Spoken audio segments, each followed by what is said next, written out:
For the last 4 years, Porsche has been busy working on its first mass-production electric vehicle. Unveiled as the Porsche Mission E concept and then eventually rebadged to the Porsche Taycan, Porsche has come under a lot of criticism from electric car fans, specifically the Tesla faithful. At the soft end, critics have insinuated that Porsche would never be able to match Tesla in terms of range, performance and other capabilities. At the more vicious end, critics have accused Porsche of building nothing more than an expensive compliance car with subpar specifications. But earlier today, Porsche proved its critics wrong by showcasing the production Taycan for the first time, revealing full specifications and showcasing that its focus hasn't necessarily been on beating Tesla, but producing what looks like a darned fine Porsche sports car that just happens to be electric. While I've yet to get behind the wheel, I can say that on paper, the Taycan, in both of its variants, looks to be quite the vehicle. So without much further ado, let's go over some of the specs as we know now, as well as the eye-watering price. That means for most, this will be nothing more than a halo car. First up, let's look at the design. While we've seen the Taycan in camouflaged form now for months and months, today is the first time we've actually seen it without any body wraps on. And surprisingly, it's pretty close to the original design of the Mission E. While the interior has been given a more production vehicle look, we'll come to that later, and the coach doors of the Mission E have been replaced with a more traditional 4-door arrangement, the Taycan manages a look that's sporty, sexy, and yet also classically Porsche. And I think that's a smart move because it's a design that's not going to alienate existing Porsche fans for being too quirky or nerdy. The design is pretty slippery too, with a claimed 0.22 coefficient of drag for the Taycan Turbo and a 0.25 coefficient of drag for the Taycan Turbo S. Unless I'm completely wrong, the Taycan's turbo figure is better than any other electric car on sale today, even though the Taycan uses conventional rear-view mirrors. And that includes the Tesla Model 3. So why is the Taycan Turbo S less slippery? Well, that's simple. It sits on larger 21-inch tyres and has additional front air openings to handle the required additional cooling that the Turbo S needs for the extra performance it gives. So far, so good. But I'm guessing, like me, you're less interested in the looks and more interested in the specs. With a pair of electric motors providing all-wheel drive power, the Taycan Turbo produces a rated 460 kilowatts, with what Porsche calls an overboost power for launch control mode, which pushes that up to 500 kilowatts for short periods of time.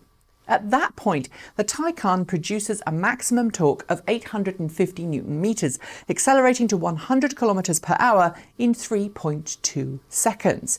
The higher performance variant, the Taycan Turbo S, has the same 460 kilowatt normal power rating, but its overboost power for launch control pushes that up to 560 kilowatts, developing a massive 1.05 kilonewton meters for a sprint time of 2.8 seconds.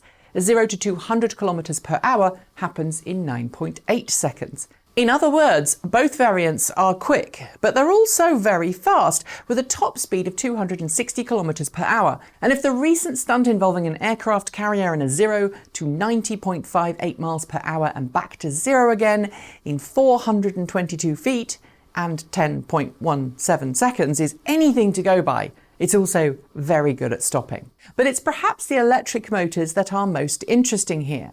Because while there are 2 motors, one for each axle, the motors themselves have some special tricks up their sleeves. Porsche claims the motors offer the highest power density of any electric car motor in production today, and it's using what Porsche is calling switchback windings. These increase the amount of windings that can be squeezed into the stator, which in turn increases power output and torque without making the permanent magnet synchronous motors physically larger. The front motor in the Taycan has a single-speed reduction gearbox, but the rear motor does something we've not seen in a production EV before. At least not unless you count the very early Tesla Roadsters. A 2-speed transmission. Porsche says this 2-speed transmission means that the Taycan can have a really good offline acceleration, but then switch to a higher ratio gear once the car is moving to increase energy efficiency. I'm also guessing that this high ratio gear is also what makes it possible for the Taycan to achieve that high top speed without overheating or running the battery flat in 6 minutes. I'm also guessing that the car's adaptive air suspension also plays a part, hunkering the car down as it goes faster and faster.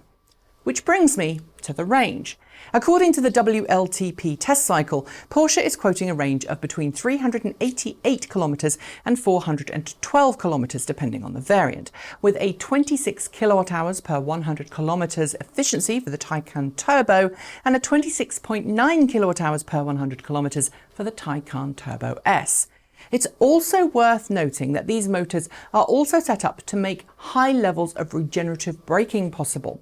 While there is no regeneration on pedal liftoff, aka single pedal driving, for the Taycan, you basically have to use the brake pedal to slow down, Porsche says the Taycan's motors can recapture up to 265 kilowatts of instantaneous power when using regenerative braking.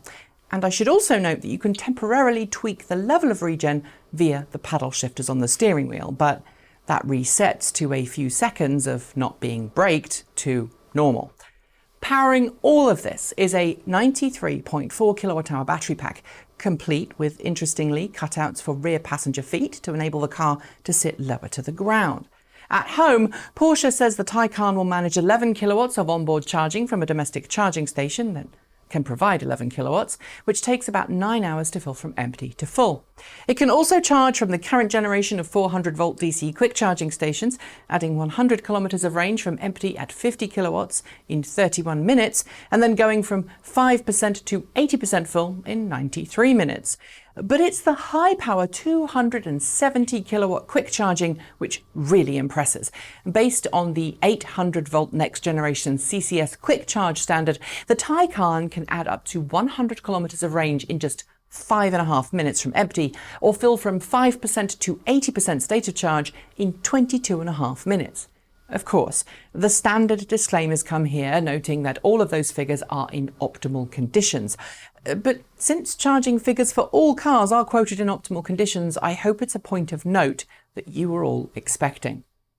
Something to note here with charging is that the Taycan has actually 2 charging inlets. On the driver's side, regardless of whether it's right or left-hand drive, there's a regular level 2 charging inlet, while the passenger side gets a CCS port capable of both slow and fast charging. The inside? Well, that is a lot less concept car and a lot less futuristic than the inside of the Mission E. But what's in its place looks like a very nicely done interior. There's a digital display in front of the driver, plus a large tablet-like screen in portrait mode between the driver's seat, acting as a bridge between the armrest and the air vents. Above that, there's another touchscreen display offering the navigation and infotainment system. What is also interesting here is that the passenger gets screen real estate too, with a 4th screen in front of where they sit.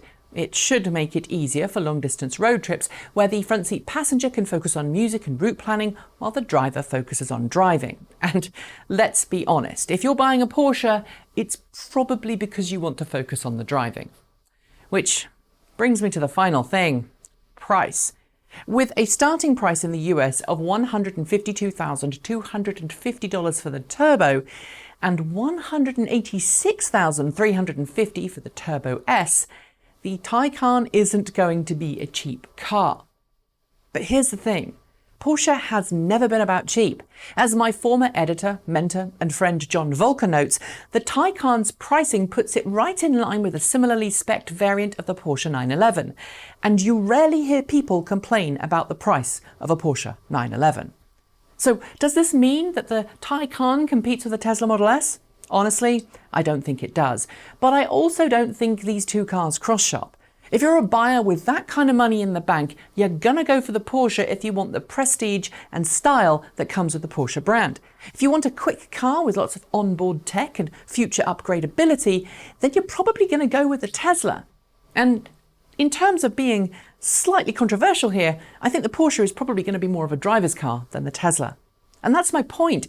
It isn't a car that challenges Tesla, it's a complementary car in a markedly different market that showcases, despite what the most ardent of naysayers have been saying for years, the electric revolution is coming, and it's moving well beyond niches and single automakers.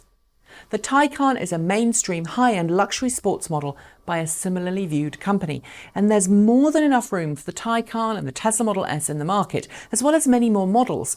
Honestly, I hope the Taycan sells well because on paper at least, it is how an electric sports sedan should be. It's going to help people switch to electric, and I think it should be celebrated for that. It's going to be a very good thing.